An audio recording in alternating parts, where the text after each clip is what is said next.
Constitution part 3 और face part 2 को मैं कंटिन्यू करता हूं। आप अगर इससे रिलेटेड मेरे पहले के वीडियो देखना चाहते हैं तो उसका लिंक आपको डिस्क्रिप्शन में मिल जाएगा। Angioma of child face, haemorrhagic tumour बच्चे के चेहरे पर। नंबर 1 दवाई एब्रोटेनम। एब्रोटेनम से आप भली भांति परिचित हैं। यह मैट्रिया मेडिका की पहली दवाई मानते हैं इसको, अगर हम बेसिक बुक से पढ़ते हैं। इसमें 2-3 चीजें खास होती हैं। इसमें एक तो मेरास्मस होता है, वो असेंडिंग टाइप का होता है, मतलब नीचे से ऊपर की तरफ चलता है। दूसरा, इसमें जो भी प्रॉब्लम होती है वो मेटास्टेटाइज हो जाती है, एक जगह से दूसरी जगह शिफ्ट हो जाती है। जैसे इसको अगर डायरिया या डिसेंट्री है जो कि ऑल्टरनेट करते हैं, और अगर ये सप्रेस हो जाए तो इस पेशेंट को ये जो बीमारी है ये घुटनों में चली जाएगी, इसको जोड़ों में दर्द रहने लग जाएगा। वो भी अगर कोई पेशेंट उस जोड़ों के दर्द के लिए कोई तेल लगा ले, कोई मलहम लगा ले या उसको सप्रेस कर ले तो फिर ये हार्ट में चली जाती है। पेशेंट को वॉल्व्यूलर हार्ट डिजीज हो जाती है, इसको रिमेटिक हार्ट डिजीज भी कहते हैं। जैसा कि मैंने पहले कहा, मैं मेनली आपको सिम्टम के बारे में बताऊंगा, मेडिसिन के बारे में डिस्कस मैं अलग चैप्टर्स में करूंगा। Enlarged parotid gland. Parotid gland आप जानते हैं ईयर के नीचे की तरफ होती है।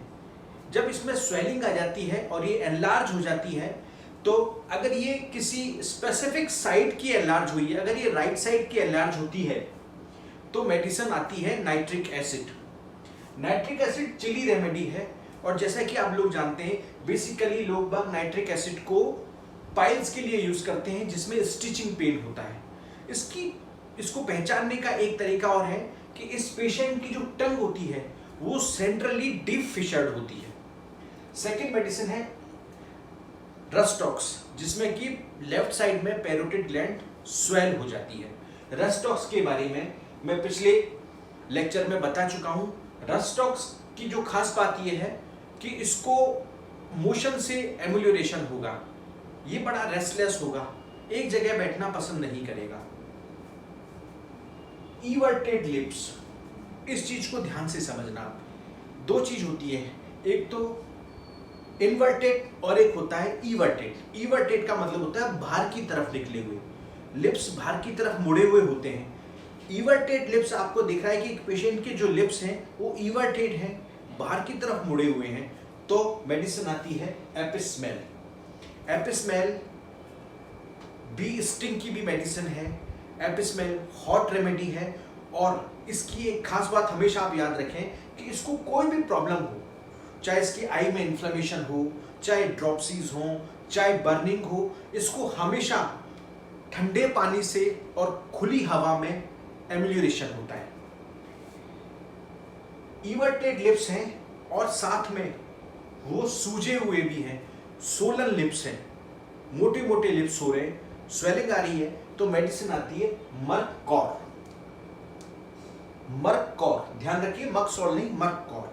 मर्ककॉर की 1-2 पॉइंट मैं आपको बताता हूं कि जो मर्ककॉर का जो पेशेंट है इसमें डिसेंट्री होती है, ब्लड आता है, साथ ही ये जो पेशेंट है यह आइसी कोल्ड वाटर पीना पसंद करता है और रॉ आइस खाना पसंद करता है, जैसे कि मेडोरिनम करता है, जैसा कि मैंने पिछले लेक्चर में आपको बताया था। अगर किसी का अपर लिप सूजा हुआ है, ऊपर के होंठ में सूजन आई हुई है, तो मेडिसिन है नेट्राम्यूर। और आपको दिख रहा है कि पेशेंट का लोअर लिप बड़ा हो रहा है, थिक हो रहा है, मोटा हो रहा है, तो मेडिसिन है एसिडम्यूर। नेट्राम्यूर के बारे में मैं आपको बता चुका हूं। एसिडम्यूर की 1-2 चीज बड़ी खास होती है। जैसे एसिडम्यूर में जो पाइल्स होते हैं वो इतने ज्यादा सेंसिटिव होते हैं कि उन पर ये पेपर नैपकिन तक टच नहीं करा सकता। दूसरी बात, इसमें क्या होता है कि जब भी पेशेंट यूरिन के लिए प्रेशर लगाता है तो इसका स्टूल पास हो जाता है। स्वेलिंग बिटवीन अपर आईलिड्स, ये सिम्टम आप शुरू से पढ़ते हुए आ रहे हैं। फेस के ऊपर ये जो आईब्रो है और आईलिड है, इसके बीच में सूजन आ जाती है। यहाँ आईब्रो और अपर आईलिड के बीच में दोनों तरफ स्वेलिंग आ जाती है।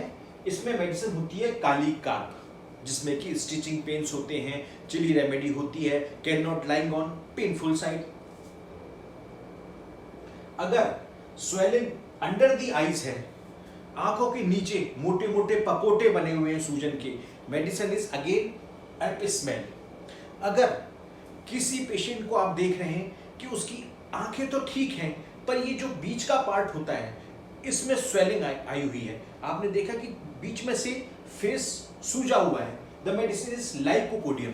Lycopodium is a hot medicine. Lycopodium, lachesis, phosphorus, ये 3 दवाई ऐसी हैं जो बाई करवट नहीं सो सकते।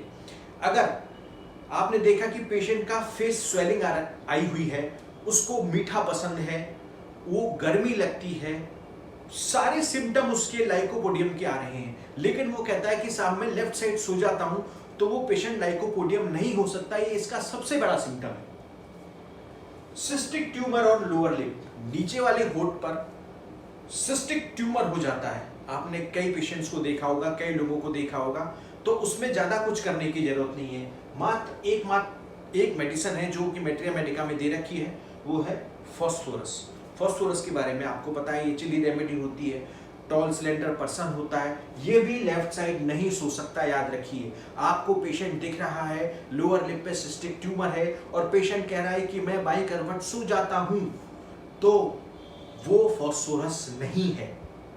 डू एंड डोंट्स मेडिसिन के आपको आने चाहिए। कई बार यही होता है कि पेशेंट जो मेडिसिन का बेसिक होता है, हम उसको याद ना रख के सिम्टम वाइज याद रख लेते हैं, मेडिसिन दे देते हैं और मेडिसिन काम नहीं करती। इसलिए नहीं करती क्योंकि जो उसके बेसिक सिम्टम है, अगर वो पेशेंट के अंदर नहीं है तो वो पेशेंट उस दवाई का नहीं है।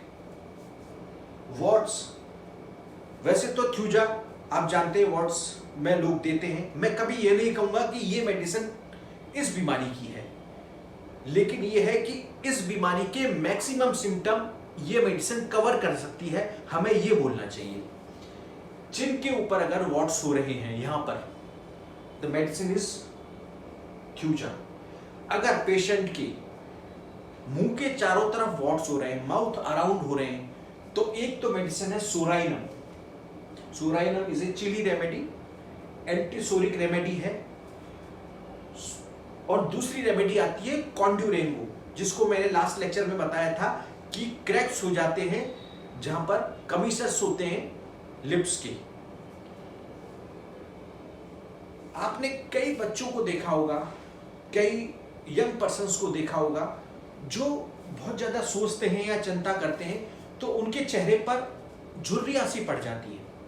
और यंग एज में सबसे पहले जो झुर्रियां हैं वो आंख के बगल में या फोरहेड के ऊपर ज्यादा पड़ती हैं, रिंकल्ड फेस हो जाता है। उसमें कैलकेरिया कार्प बहुत अच्छा काम करती है। कैलकेरिया कार्प के बारे में आप जानते हैं, चिली रेमेडी होती है, फैट, फेयर, फ्लेबी। इसका सिर एनलार्ज होता है, इसके सिर से खूब स्वेटिंग होती है। इसके अलावा इसका एब्डोमेन एनलार्ज होता है। इसके जो पैर होते हैं वो ठंडे रहते हैं, ऐसा लगता है कि उसने ठंडे मोजे पहन रखे हैं। ये पेशेंट पेट के बल सोता है। और याद रखें, इसकी खास बात मैंने बताया था आपको कि दवाई की खास बात, ये कोई जरूरी नहीं कि दवाई चिली है या हॉट है, ये चिली होते हुए भी ठंडा पानी पीना पसंद करता है। तो देखा आपने कि पेशेंट का कॉन्स्टिट्यूशन देखकर उसकी दवाई कैसे निकाली जाती है। लेक्चर्स आगे जारी रहेंगे।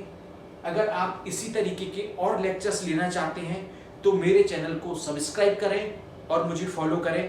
Thank you.